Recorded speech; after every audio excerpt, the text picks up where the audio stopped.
Stephenson County leaders introduce a new program they say supports domestic violence survivors. Emily McMinn learns about how this high-risk team helps those in need.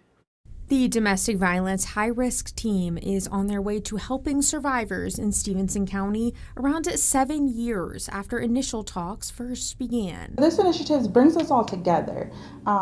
This is a more intentional approach to be able to increase the safety of survivors of domestic violence. Building upon the work of helping survivors already being done by Voices of Stephenson County, 7 agencies will take part in the work through the new program, with initial assessments to determine people at high risk of injury or homicide due to domestic violence, getting the ball rolling to help widen the scope of people being helped. Not just one agency can end domestic violence. We all work together. It's a collaborative effort. The goal is to take a proactive approach to the work as the demand only continues to grow. We're seeing the need for something of this nature to be able to identify the things that we know that are risks, the domestic violence being predictable, which means that it can be preventable.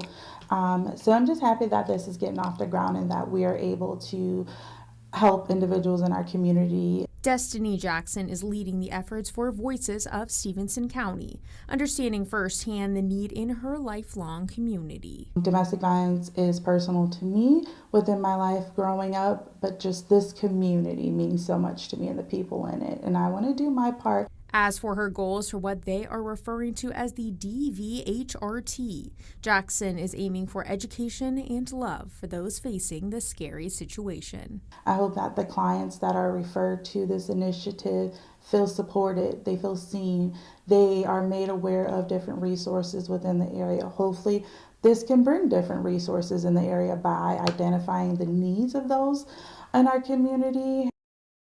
Other agencies involved in this program include the Stephenson County State's Attorney and Probation Department.